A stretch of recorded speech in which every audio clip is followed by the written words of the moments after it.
Welcome to the Villa Vigo. My name is Anta Bloom, the co-director of the Global Cities Hub. It's a pleasure to have you here. We had organized an event back in December 2022 with IIED on urban refugees on the same project somehow. That's a follow-up of that project. So I'm very pleased to continue that collaboration with you and the whole institute. It's really a pleasure to have you here. The key message that you will be listening today at the event on urban refugees, on the port cities, are really funny to our ears at the Global Cities Hub. So, that's the reason why we're very pleased to host this event. And thank you to the IIED for the excellent research and continued collaboration on that issue. I'll just stop here and hand over to Christian, who will be introducing and moderating the event. Good morning, everyone. I'm very pleased to be here with you on behalf of the Swiss Agency for Development and Cooperation. My name is Patricia Barandoun. I'm heading the section Migration and Forced Displacement based in Switzerland, Bern, in our headquarters.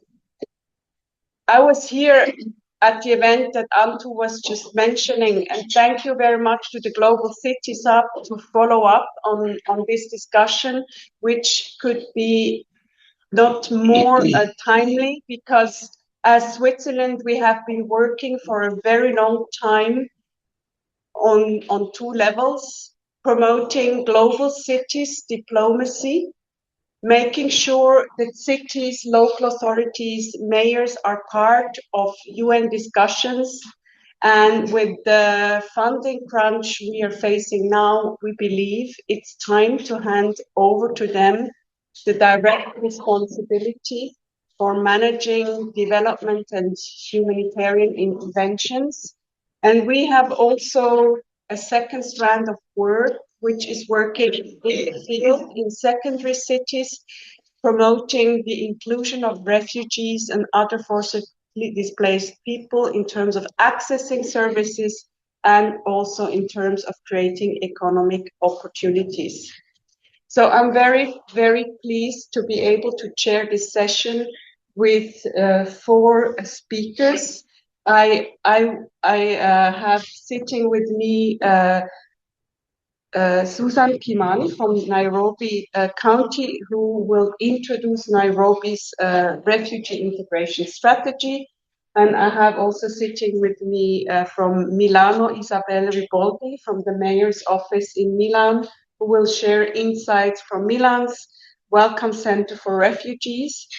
I have also Sajid Malik from the UNHCR, who will elaborate on UNHCR's role in cities and urban areas. And I have sitting next to me Dr. Lucy Earle, who will be our discussant from the IIED and sharing your reflections on how to promote refugee development in urban contexts. So without further ado, I would actually like to get engaged in our discussion with our first speaker, Susan Kimani. You are a community development worker serving young people in Nairobi County. Throughout your career, you have been actively engaged in grassroots initiatives aimed at improving the lives of residents in various informal settings across Nairobi. So without further ado, the floor is yours. I would like to ask each of you to keep your intervention short and crisp to 5 minutes. So please, Susan, the floor is yours. Thank you so much. Thank you so much. Thank you for the conveners to have even invited me in this space and to be able to share the Kenyan journey and the refugee inclusion. I'd want, first of all, to start with the situation or the context that we have 115, approximately 115 refugees in Nairobi.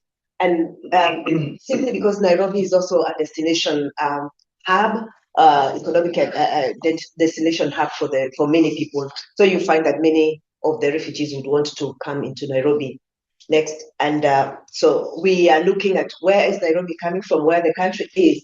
The country's mandate, I would say that the mandate of all displaced persons falls under the national government. when it comes to refugee services. And so the national government is the one that has always been in control, and especially when it comes to Kenya's encampment policy, which actually has been there for the longest time.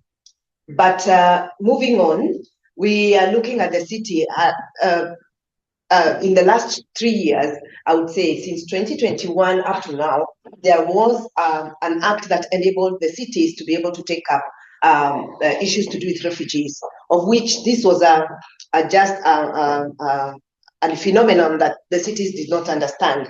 So from the Refugee Act 2021, they were able to take up, to be able to provide the services that are related to the universal human rights, such as health, education, livelihoods, and more so looking at how then they would access, once they get to the city, they would access to the services. And the city had to prepare itself to be able to pick up these matters.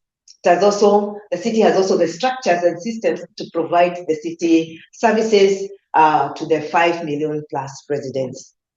So, and in addition to that, we looked at the 15 refugees coming into the city, and we had to come up with a practical way of which we are going to give services or provide services to the Nairobians, including the refugees. So the practical way was to come up with a county with a strategy that would actually be embedded into the county structures, and that was the Nairobi County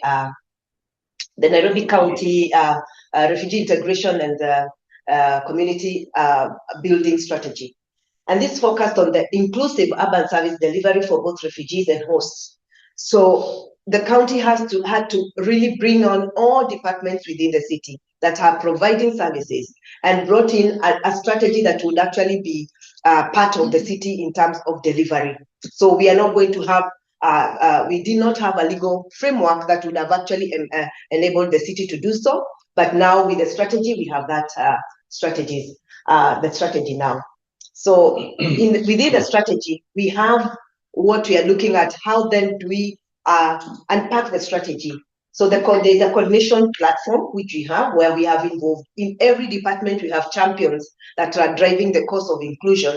This means that they are able to see what to program and to be able to bring in intentionally the refugees into their systems, into their programs, so that it is just seamlessly kind of brings in the refugees on board.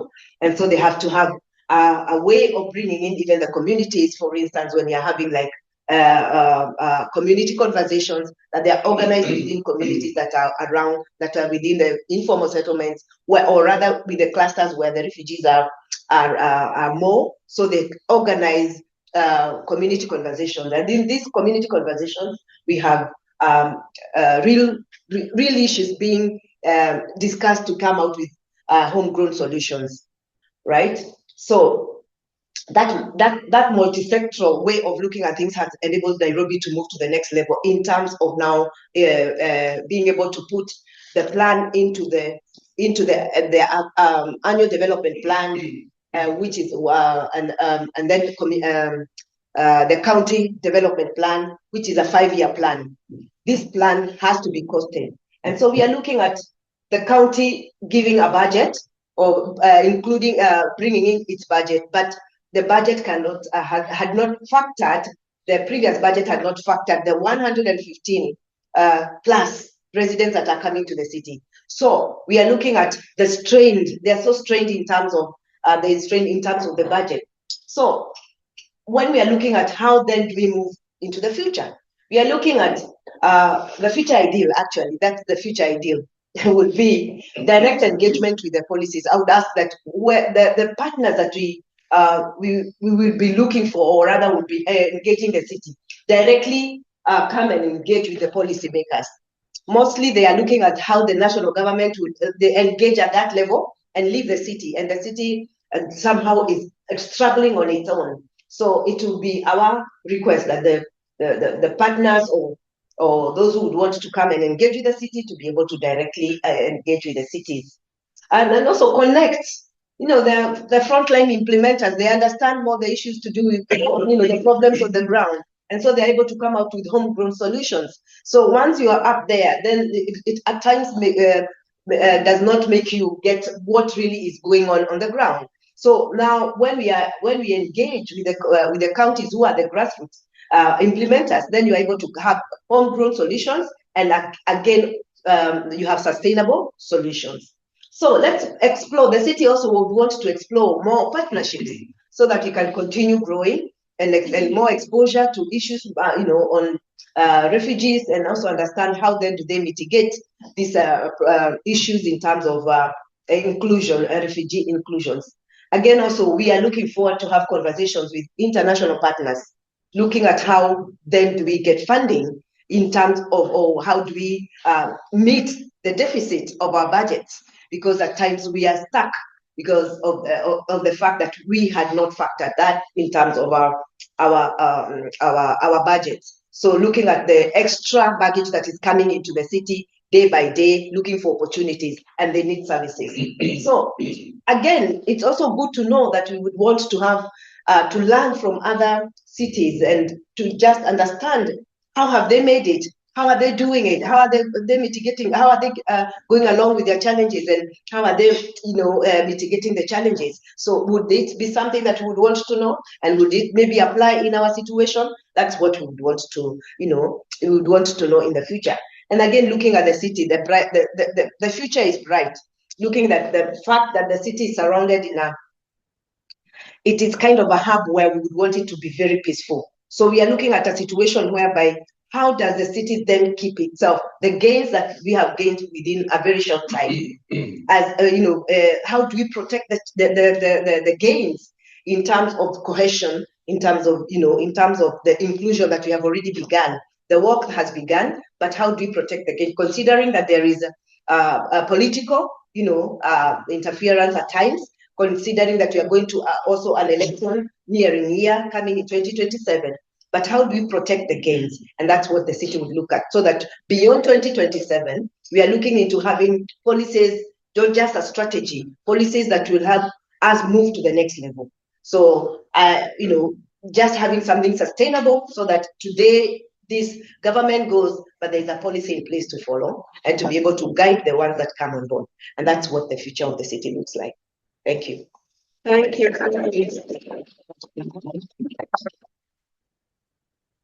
Thank you for emphasizing the importance of bringing everyone together at the beginning, and for also including your work in the budget and moving towards sustainability for the future.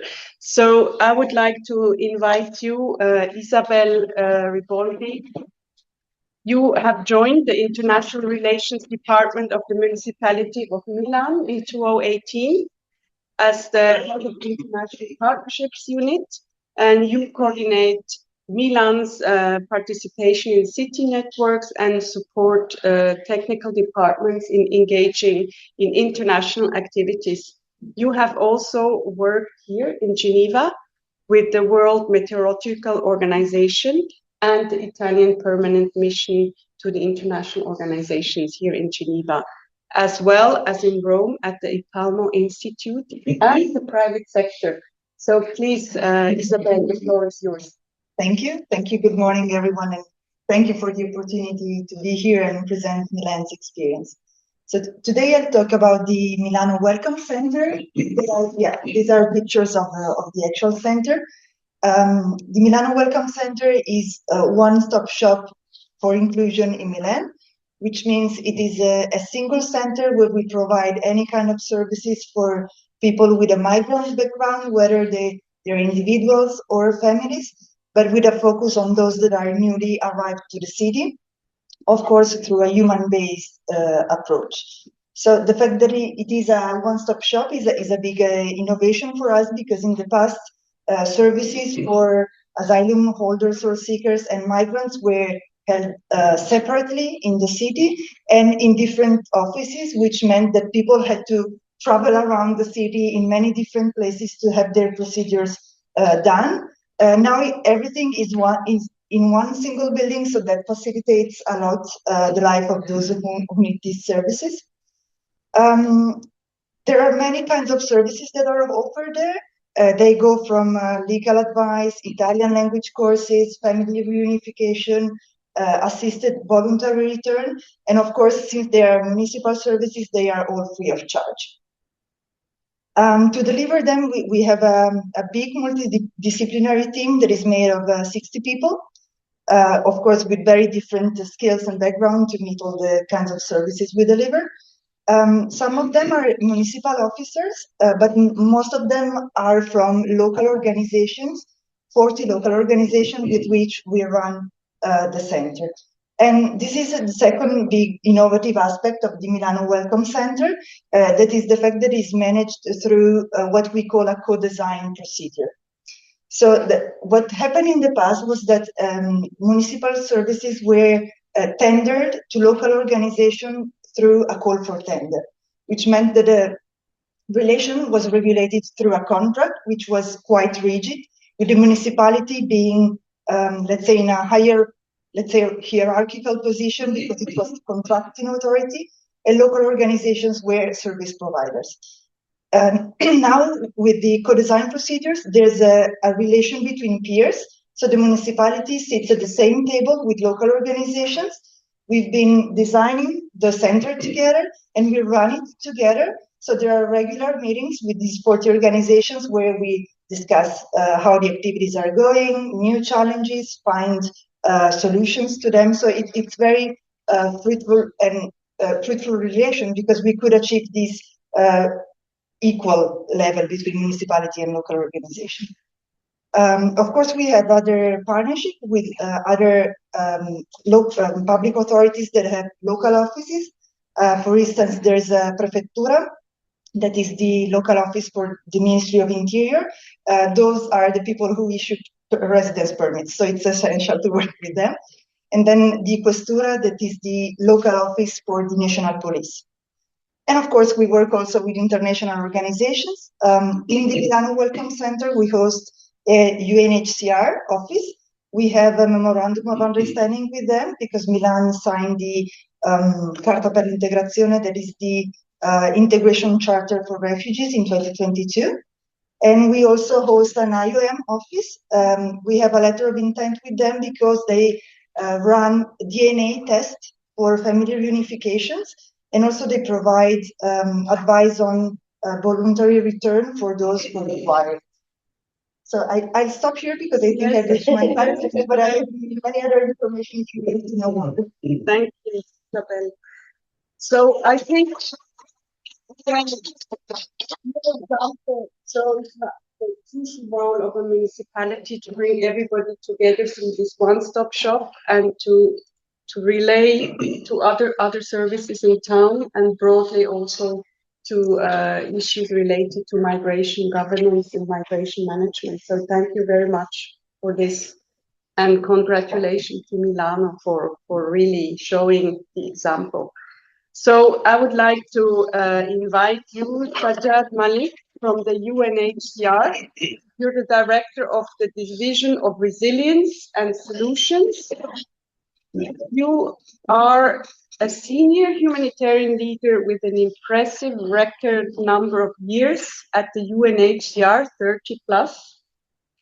And you have also served in headquarters in the field, Damascus, special advisor to the executive office in Geneva, and other leadership positions. You have an impressive number of countries where you have served: Somalia, Ethiopia, Kenya, Sudan, Pakistan, Syria, and East and the Horn of Africa, Great Lakes, and West Africa. I hope that that is comprehensive enough. So the floor is yours. We're really keen to listen to UNHCR, how you are now managing this transition. Yeah, thank you very much. Thank you for hosting this in the margins of GRF Progress Review.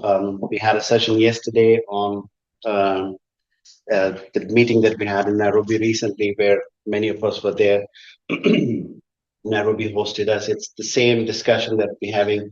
How do we transform these settlements and camps into, which have become over a period of time, more or less cities, municipalities, and the setup that we established, feeling that it will be a short term, 2-3 years, they have lasted for decades now. Kenya is one such example.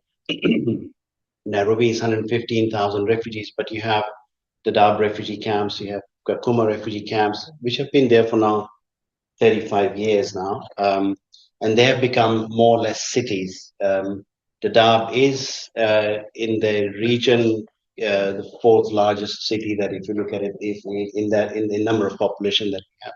So we are struggling with governments, with our partners, to see how do we transform these into more municipalities, like city-like situations. Of course, different context and different arrangements are in place, but these are the challenges. The second important piece is with new emergencies, conflicts are not stopping. The number of refugees and IDPs is increasing for the last decade, more than doubled. We have recently, the number has dropped a little bit in a sense that some repatriation is taking place. Burundi is one, also Syria, couple of million of IDPs and refugees have gone back home. This has reduced the number a little bit, but overall the number of displaced is increasing, which means that the new arrivals that are coming in need to be placed. And refugees will find any place to live. It's not by choice often, it is by design, it is by government policies. It is if they move towards cities, if cities are allowed to host refugees, then they accommodate refugees. Otherwise, it's rural areas, government policies. I'll come to that, how that plays a role. So what we're trying to do in that context is to what we now beginning to say solutions from the start or inclusion from the start. That Ethiopia has some very good examples where refugees are accommodated in these villages as part of the community itself, rather than setting up parallel humanitarian systems. So that work is going on for some countries where new arrivals are coming in large numbers, often rural areas. But the most important one now that we're looking at with this panel here is how cities are accommodating refugees. Because in overall numbers, if we look at it, it is a large number of refugees are now hosted in urban areas, in cities. And that's where they move towards, even if they are accommodated in rural areas. A few issues that have come out, and Nairobi has highlighted that Milano has a very good setup that is in place, one-stop shop where refugees can go and get their benefit that they need. Otherwise, they would have to move from one place to another place, and that's not an easy thing to do. Policies are decided by the national governments. Refugee policy in Kenya would be decided by the government at the central level. But then municipalities are the ones that are burdened with accommodating refugees, their housing issues, their education, services on health, the pressure on jobs market, because the employment is becoming increasingly difficult in urban areas where nationals are already struggling because there are not enough jobs and not enough employment. In that situations, when large number of refugees, they can come and sit in the periphery of the city, in slums around cities, in the neighborhoods within cities, small accommodation areas where you can see that these are refugees. Even here in your compound, these buildings that you see are refugees, where asylum seekers and refugees who are accommodated here, because this is one place in Geneva, which is Geneva municipalities hosting refugees here. The second important piece then comes in is how do we use the skills and assets of these refugees? They are skillful people.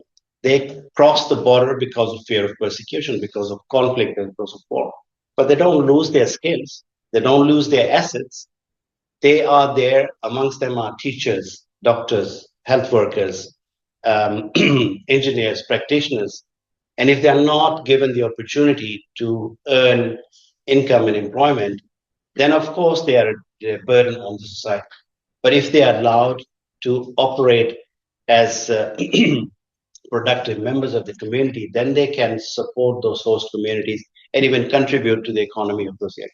Some very good examples we are discussing here, Milano and Nairobi, but we can talk about many good examples in Latin America. Sao Paulo in Brazil, refugees are moved around in country where there are employment opportunities for their jobs.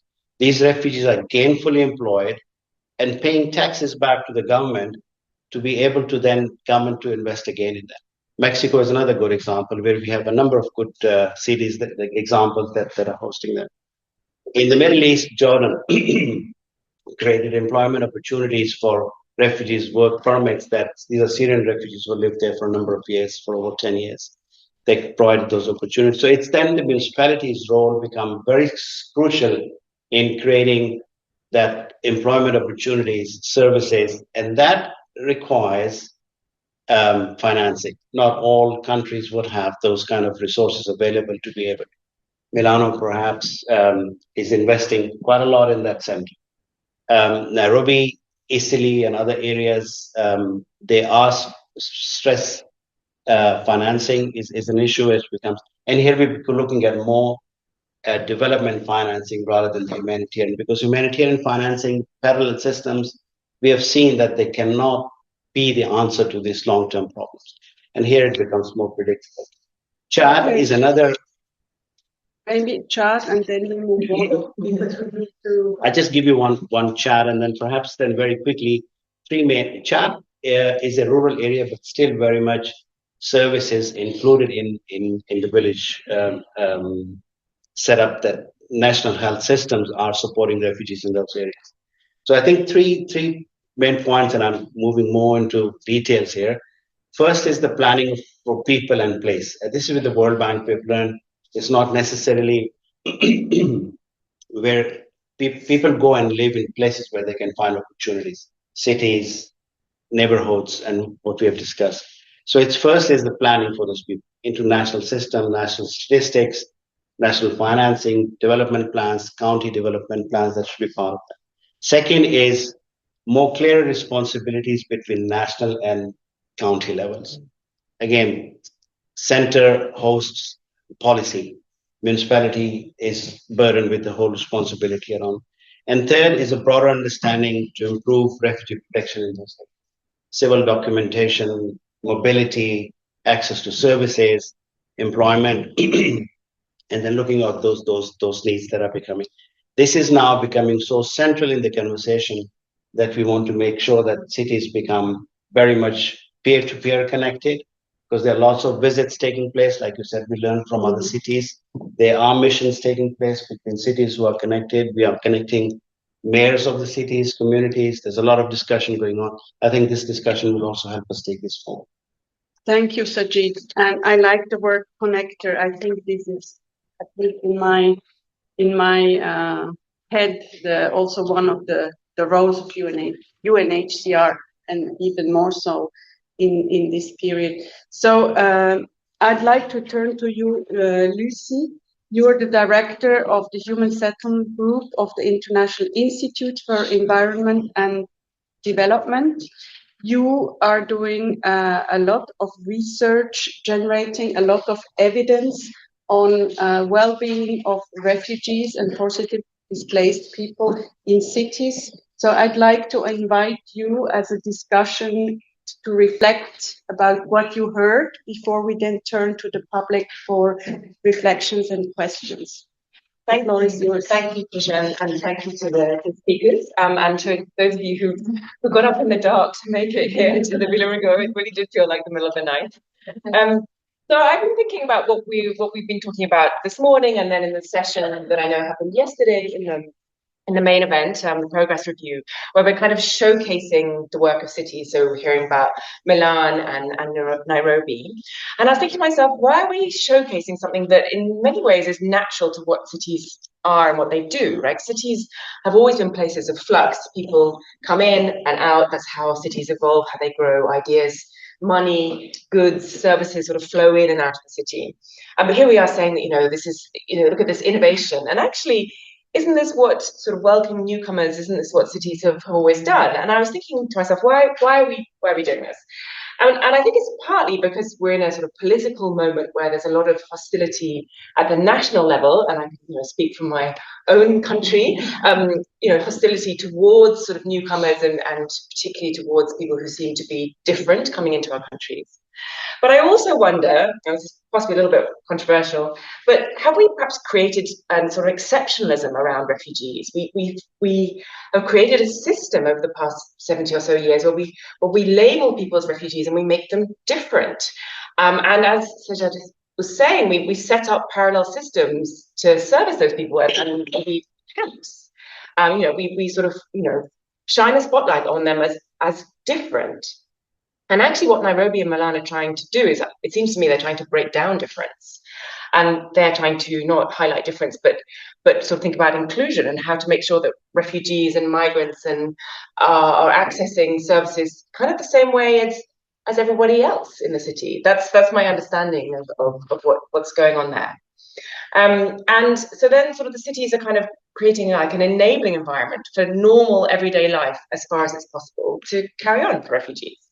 So I should say, of course, that refugees often have particular needs and vulnerabilities, but in many ways, the struggles that they might face in the city are not so different from those of the urban poor in countries, low and middle income countries, and even in the West or in the North, or all these other terms, none of which are quite right, but yeah, you understand what I mean, in sort of higher income countries. So I guess this is something, so I know I can't talk for too long, but and there's another point I wanted to make, which is about the idea of, and it's related, but I'm going to have to explain why it's related, about this idea of protection. And actually it was only right at the end that Sajad mentioned the idea of refugee protection. And it can be a bit of a mystifying concept for those outside the world of refugee law and refugee sort of service provision. It's not something we heard from either Susan or Isabel. They didn't mention the word protection.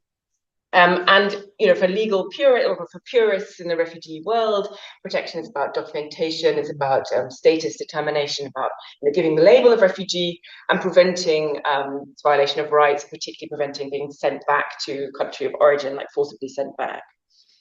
But in practical terms, this is something that IIED is looking into. Protection actually means it's much broader than that. It's about basic human rights. It's about freedom of movement. It's about being able to access services, healthcare, education, being able to work, in fact, and having a job is a way of creating stability within a family unit and being able to be to sort of an enabling protective environment.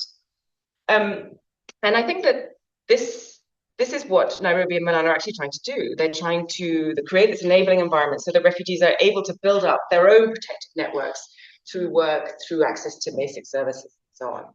And one of the things that IIED we're hoping to work on is actually thinking about getting a more detailed conceptualization and understanding of urban refugee protection.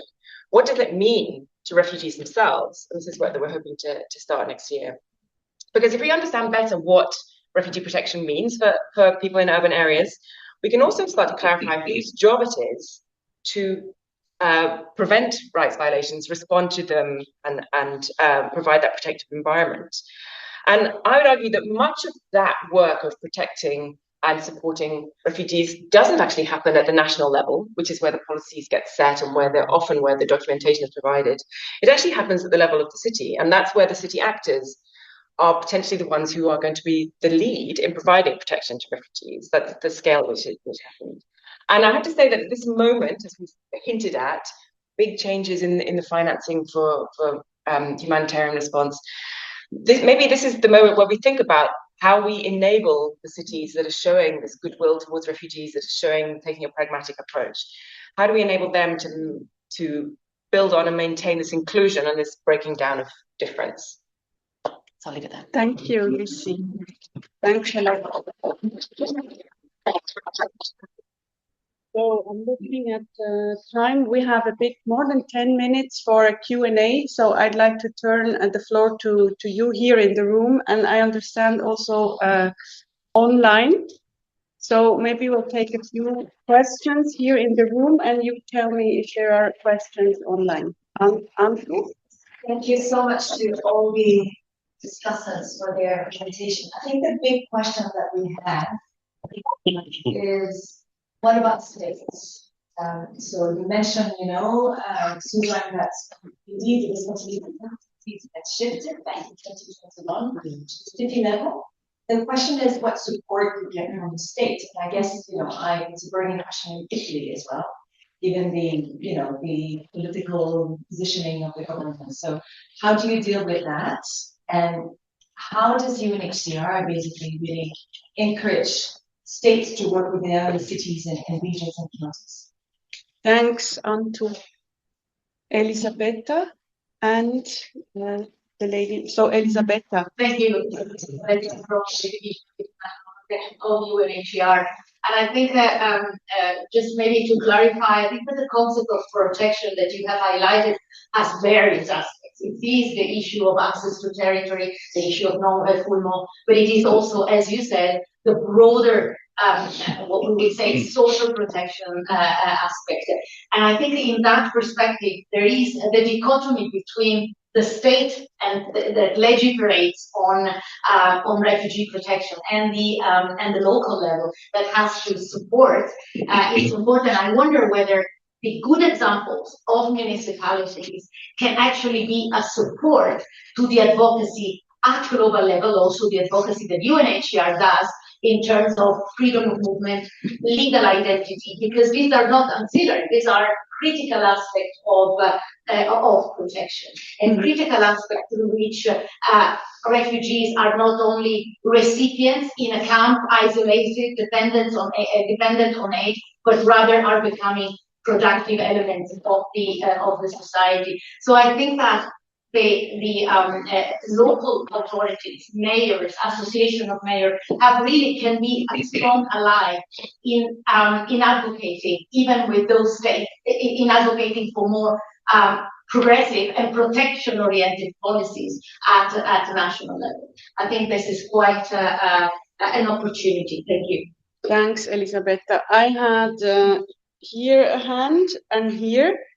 Yeah, so good morning. My name is Aileen Shearer from the International Rescue Committee based in Nairobi. I just want to circle back to Lucy's submission and Malik's submission, and just begin by saying over time there has been so much advocacy for evidence-based solutions, evidence-based advocacy, and we know the trajectory that this goes. But it is also very clear that in terms of evidence and research, we see either CBOs or NGOs embracing the different methodologies, the different results, and slowly improving their programming or their activities. And going back to what Lucy said, whose responsibility it is, and we know very clearly from the normative frameworks that the governments at the national level are the duty bearers of refugees or asylum seekers, if you may. So my major question is, how do we embed evidence-based advocacy and policy within the government systems, whether at the national level or the subnational level? We know right now from the Nairobi case study, there's some slight embracing of what evidence can do. We still haven't gotten there, but it's a journey that I know most academia have begun. But then how do we embed this at the national level for them to sort of perhaps borrow even some of these best practices or methodology from different jurisdictions in order to come up with proper evidence-based protection solutions? So okay, that would be the question. Thank you. I think the question is clear. I'd like to hand over to you, and then we have one question online, and two more, three. I think we'll have to close it, unfortunately, at this. But let me take this question and the one online, and then I would like to hand it over to the panel. I was just going to say, we had imagined that we would go on until 9 o'clock. We had assumed people didn't want necessarily to go to the plenary, but if we're wrong, please feel free to leave and go to the plenary. But I think the rest of us could possibly carry on the discussions till 9. Okay. I'm asking the room, if anyone needs to leave to follow a session, please do so. But yes, we are happy to continue until 9. So we have a bit more time, and I will be able to take the rest of the questions. So the floor is yours. Thank you. Well, I have been working with the UNHCR in Mexico City, and I would like to hear your thoughts and yours about the security issue and the topic related to cities and local authorities. Because I witnessed the fact that in many cases the refugees and asylum seekers were more vulnerable to these kind of gangs and criminal networks that they use them like a way to get more profits. So, and even that make them to be in a position where those communities target them as a problem. And even they don't want to be part of the problem, but they are forced to in many cases because of the gangs. So it's just the security aspect of and the cities. Thank you. And the question online, please. The question online is, I'm wondering what practical action Nairobi has took better provide access to refugees relating to protection, residence permit, and work permit. Okay. So maybe I'll give each of you the chance to give a brief answer on those aspects that you feel you can answer, and please be short so that I can then open again for a second round. Lucy. You want to go first? Yes. I suppose, yes, this question of the relationship between the city and the national government is an important one.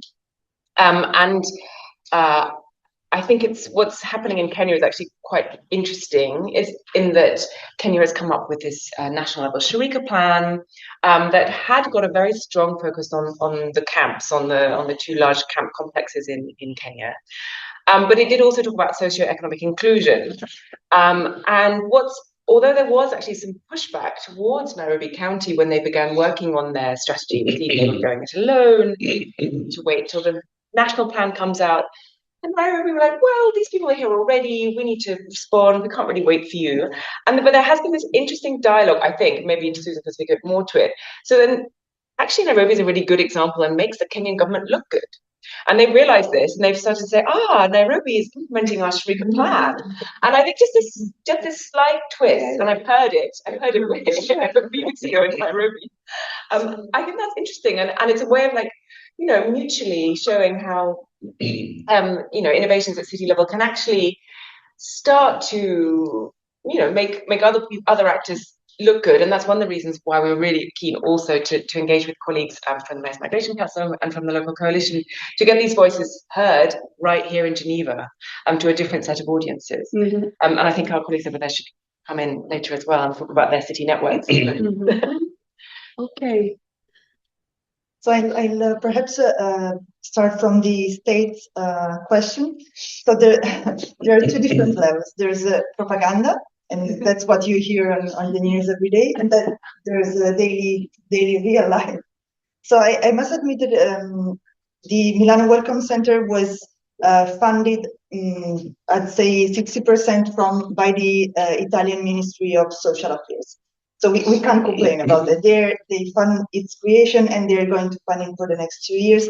And also we got some support from the European Union as well. So of course, when you manage daily tasks related to refugees and migrants, permissions to stay, work, get integrated in Italy, responsibilities are differentiated and split between local offices of national ministries and the municipality. The solution, as I was saying earlier, we tried and found was to try and cooperating closer with them.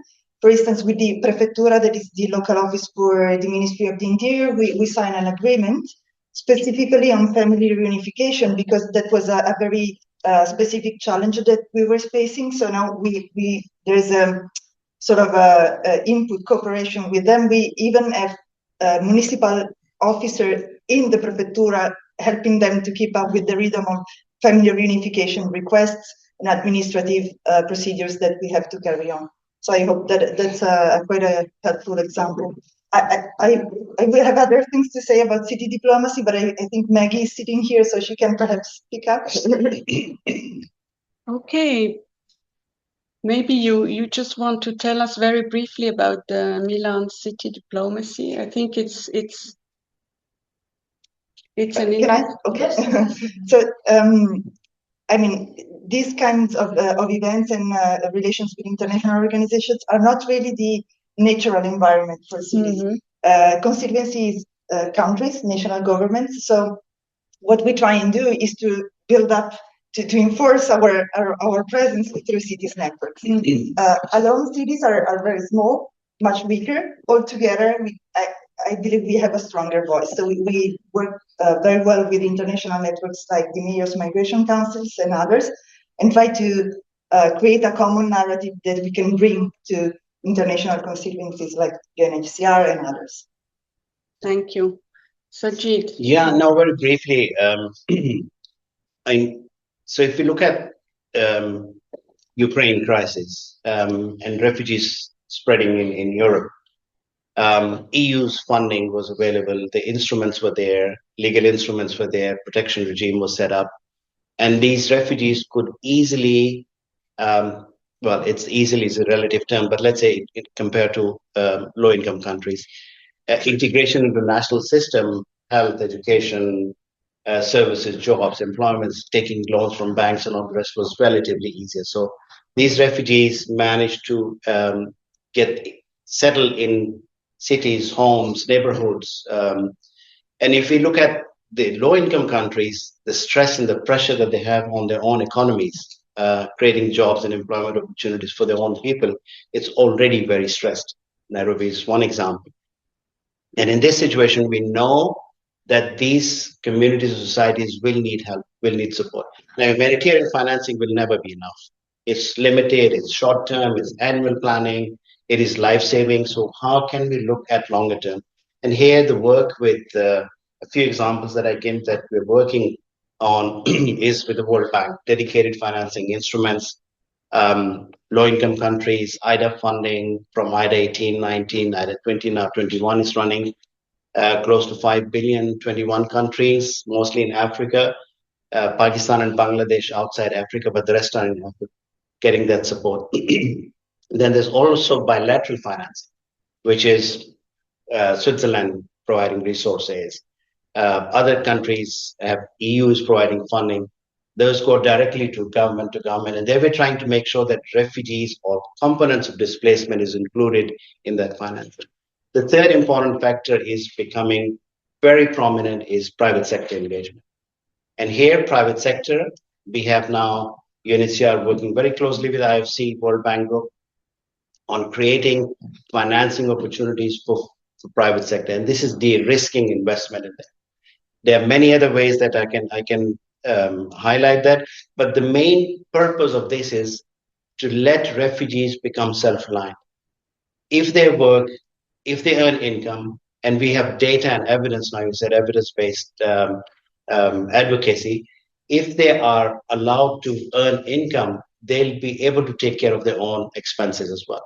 They'll be able to pay back for their education, they'll be able to get their health in, and it's only the employment opportunities and self-reliance is a key factor. World Bank study recently, we conducted that if we have self-reliant refugees, the investment that we put in for humanitarian interventions get far less if they are earning their own income.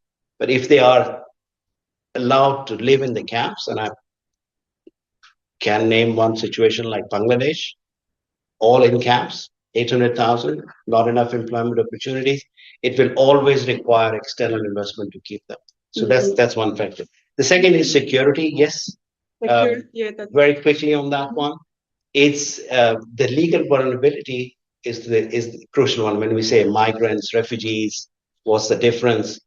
It's the legal vulnerability.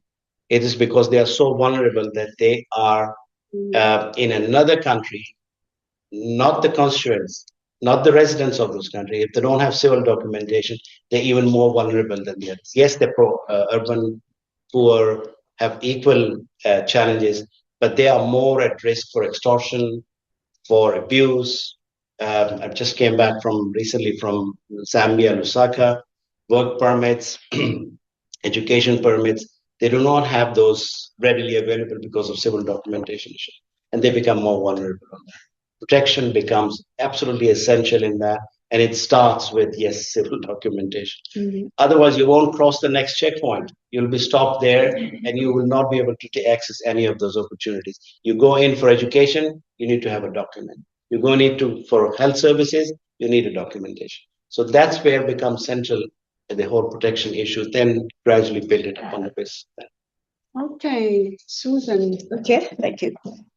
Just to answer your question, well, I've talked about Nairobi being very open to helping the refugees in terms of integration, in terms of the services, and I've talked about the county plans, whereby the budgets are done within the county, within the counties.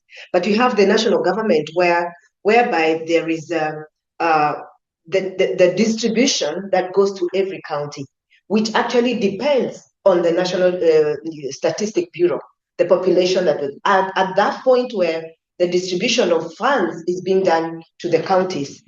The refugees were not in that budget. So what comes to the counties is only for the hosts or for the residents.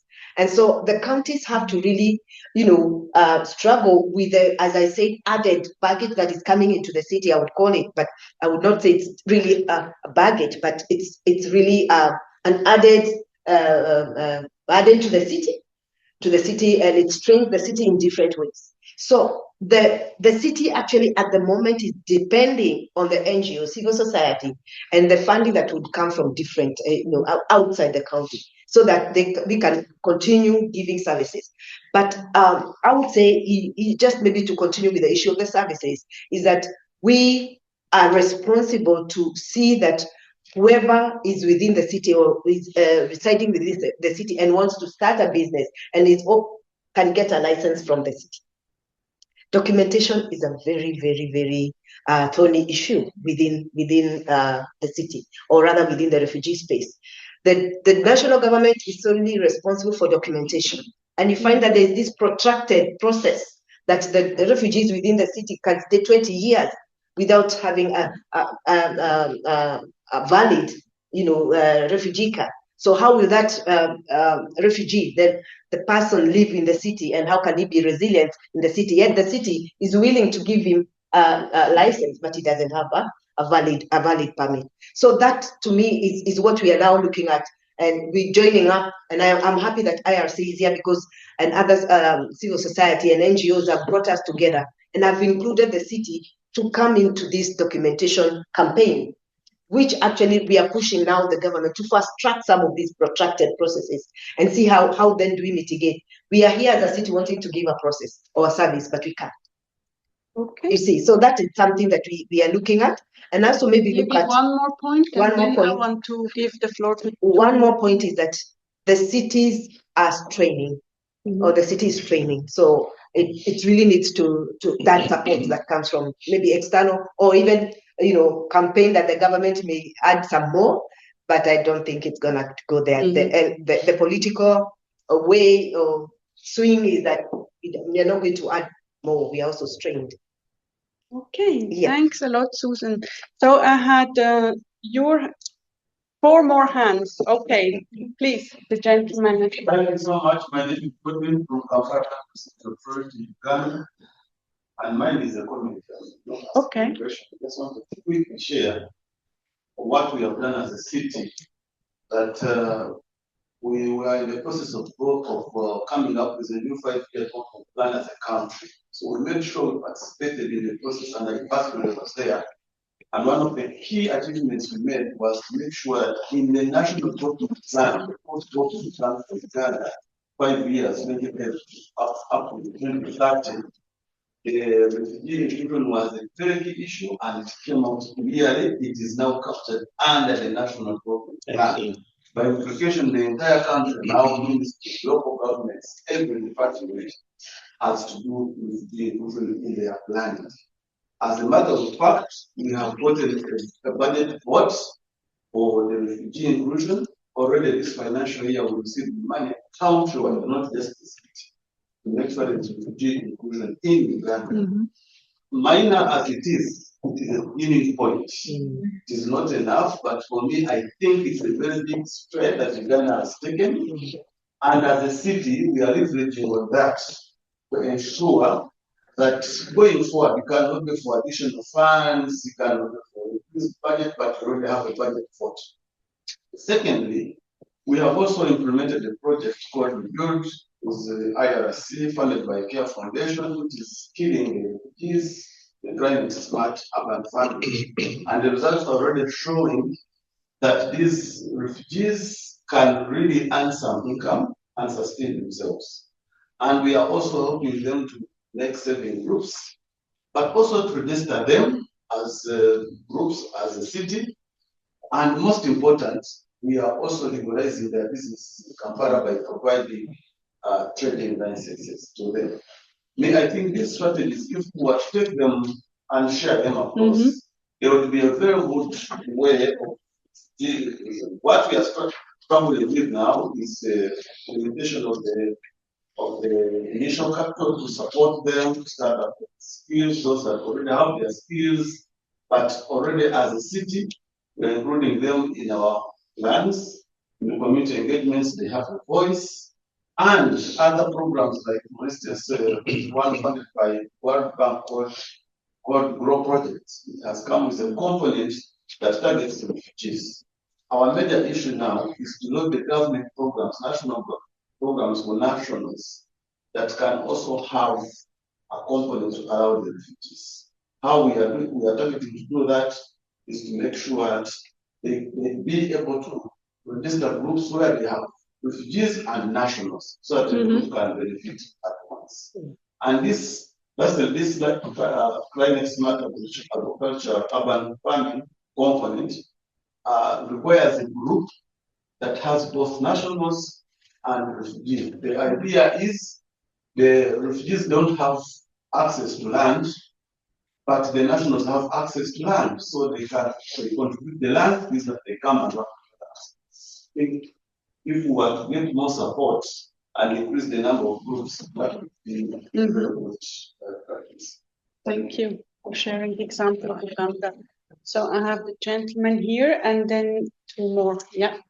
So my question is going to Susan. You had mentioned that there are champions. So I'm just wondering where these champions are city, like the Nairobi city officials, businesses in the city.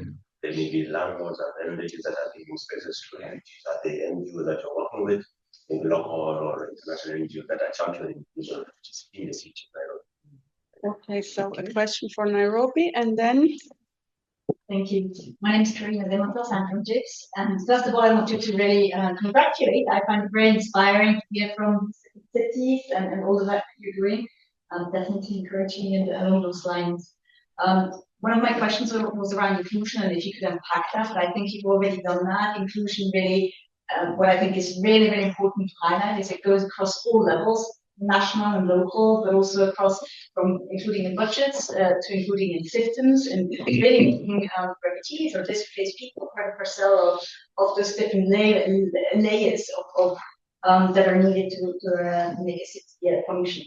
And then I also thought that it was really inspiring to Suzanne, you pointed out that the cross-city learning, which you're doing here, but I think it's a really, really important point. Maybe you can say a bit more about that. There's so much that can happen, and with that, I've also seen from our work how, in some cases, states may not need and not recognize the need to work on displaced people and address that phenomenon, but cities can actually lead that way. In the absence of state leadership, they can take things forward and they can really make a difference and push, nurture that, build that political will at the national level by leading that way. Well, maybe a question now, that's the last one. Maybe a question is about how do you ensure equity? Susan, during our coffee, you mentioned how, refugees now, they are stepping maybe more up, they are voicing their needs and their requests. How do you make sure it's balanced, that you also hear the voices of other communities? How do you ensure equity between the different, the citizens, the residents in the city, and with that maybe also the cohesion component? Thank you. Thank you. Yes. Thank you. I'm Natalie with the American Immigration Council, and I have a comment, but I'm really a question for you all. what do we do about money and financing and funding for city level work? We've talked about different mismatches here. Policy set at the national level, responsibility at the city level, but oftentimes without the budget to support that. And then back to budget set at the national level or through humanitarian and development funding and financing, which cities have no access to. In this moment of real crisis in the financial system, both on the development and humanitarian side, how do we reset? What opportunities do you see to build models that we can rebuild a system from, where things are done in partnership rather than competition? That city level work has an access to funding pipeline. We've created a model of the Global Cities Fund at the MFC through our Global Cities Fund. But it's a model. It's $30 million that we've been able to unlock for 34 projects. But that's a drop in the bucket compared to the need of cities and their migrant refugee communities. How do we? I really, it's kind of in this moment of inflection. What options do you see to rebuild the system? The cities as an equal partner at table. Thanks, Maggie. So I think there were quite a few questions to you, Yeah, so I want you to answer, and then maybe we take this as a final. If somebody wants to say something about the financing landscape, and also from the donor perspective, but Susan. Yeah, questions are keeping on coming at me, but fine. I think just to answer your question on issues to do the structure that we have come up with in terms of coordination. We look at how we were looking in terms of mainstreaming, in terms of the county itself, in its own governance structures and daily work, bringing in champions from each department. If it's health, we have a champion. If it is trade, we have a champion. For instance, when it comes to problems that are within the refugee space and they're not accessing part of the county health facilities, we have a champion who will make sure that what is going to understand the problem and try to solve it at their point, at their own level. We have the trade, where we have about 52 markets that are owned by the county itself. Where we have a champion who will actually make sure that all the markets are trying to bring in at least inclusion of refugees within the markets. And we have a very good example whereby the market committees, each market has a committee. The market committees, after being sensitized by the county from the youth department about refugee issues and understanding who is a refugee, they stood up and said, okay, our constitution does not even accommodate any refugee, because the constitution says you have to be a Kenyan citizen to be in the executive or in the committee. I think we understand we can go back and review our constitution. That is a step that towards now bringing inclusion, and they are open to bringing them on board. So these champions are there to help us unlock those issues that have made the refugees not get the service that they need to have. They're within their county employees, yes, or the government employees from different departments. On the second question, the close learning, I think for me, I'm looking at, and we've been looking at how some of the cities have been able to navigate some of the issues that maybe we'll be struggling with. And maybe we would want to learn how they have done it, and even see practically how they do it. Because we have a one-stop center. I'm impressed by what I've seen. So you see, that cross learning helps us to step up in terms of what do we need to add to be able to get to the next level, or in terms of sustainability. I visited Uganda, Koboko. I brought in I saw a very good sample of the municipality, how inclusion is done. And I really brought that experience to Nairobi. So that experience of change of cross-learning helps us to step up as the cities and know that it is possible, and even advocate for bigger changes in the future. So balancing between locals and the refugees. It's been a question that we've been talking about, because we've seen animosity and also xenophobia, and whereby some of the locals are feeling that we are giving much attention to the refugees. And Lucy, you have alluded to that in terms of how we want them to have a normal life, like a Kenyan would do, or a local resident would do. That's resilience within the city. And that's what we actually advocate, that we want you to wake up like any other Kenyan, go to work and go back safely and feed your family and have a better life. And one of the issues, one of the strategies that we have is the community conversations. We have them from the local levels, whereby we know there is a problem where some of them are charging, the because they are vulnerable, they charge much cheaper than the locals. The locals are complaining, you are taking our spaces. So in the community conversation, they engage each other to be able to tell each other, you're a visitor, and we inform you on how we go about our life so that you may fit into this space. So it's homegrown solutions within those spaces. So that what now the county will be addressing in terms of awareness is that once the refugees have been empowered on their rights, they should also be balanced how they relate with the locals. Because we have seen whereby they're going out saying, we have rights, we have rights. The government doesn't want that. So we want them to tone down, knowing that they've been accommodated, and we are willing to accommodate them, but tone down on their language, on how you address the government. Yeah, that and the locals can see that, and they are really at times very agitated by that. So it's our work as a county or as a government to be able to create awareness among the refugees spaces, to be able to, just to bring motion around their spaces. Thanks, Susan. I see we are really over time, but if one of you wants to touch upon this question of the financing of the funding streams, please feel free. I can just say maybe a couple of thoughts here. One is historically, displacement was seen as a humanitarian issue. I've done some time on this topic. It's humanitarian. It is parallel system. It's look after them. It's care and maintenance, what we call them, for a long time. And that went on from years to decades without having root causes addressed, and people can find solutions. It's maintained as a humanitarian. That has changed now. That has changed over the years, that there is data and evidence available now,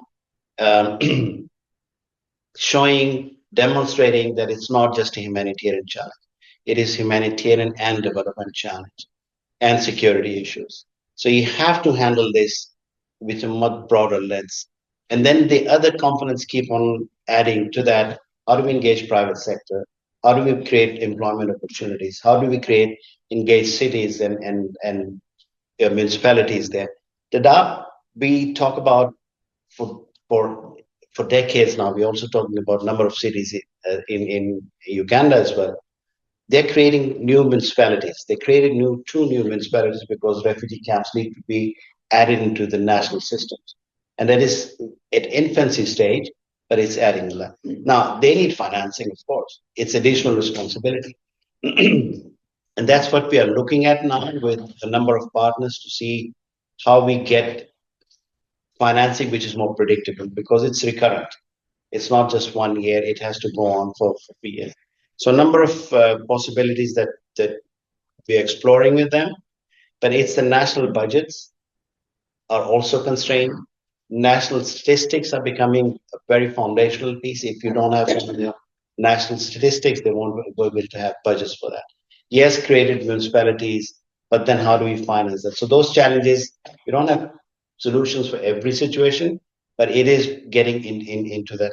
And one last thought, if I may leave, for Nairobi, we recently we had this deep dive where we invited 6 countries, and we were surprised to see so many mayors from Somalia, from other parts. This was not our refugee counterparts who came to those discussions. This was cities and mayors and all the rest. They wanted to know, how do we connect with all these issues? So this, what you're going to go to the plenary now and have follow-up. The Global Compact is an excellent piece for what we see policy-wise. Global Refugee Forum is creating those opportunities, but it's also many more partners and commitments are coming in. A lot more than we've ever had before. And I think there is hope that we will look at this displacement issue completely differently in the coming period than we used to.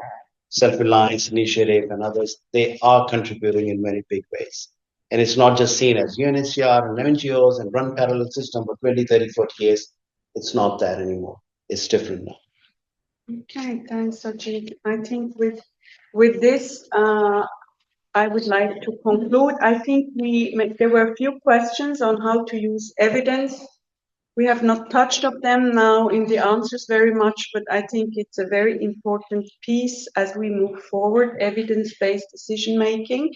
And I think it's also important now as we have to deal with less funding, and how do we use evidence before we actually decide what we fund is an important piece. From Switzerland, I can just say from this panel, I think it's very, very evident that this role of cities, local actors, localization, development-oriented humanitarian funding will stay with us, and we will continue to use the Global Refugee Forum to champion this city-led development in the future. And I hope that when we convene next time, we will have each of us more answers on how to actually get the funding to the local actors. I think this is the question where we will all pick fights with each other, because it means it will concern us as a development agency. We'll have to change the way we work. It concerns the UN agencies, and it also means that those who will want to receive the money will have to ensure that they have systems which allow them to actually account for the money and to report results. So I think this area will be something we hope we will have some good examples next time we meet. So thank you all very much for having stayed with us even over time. I wish you a good last day of the Global Refugee Forum, and I hope to see you again at the latest when we have the next review meeting under the chapeau of UNHCR. Next year is the GCM reviews. There are important discussions there. You know, Switzerland is not part, but there are important elements that fit into discussion that will be discussed in the GCM. So thank you very much and have a very good day.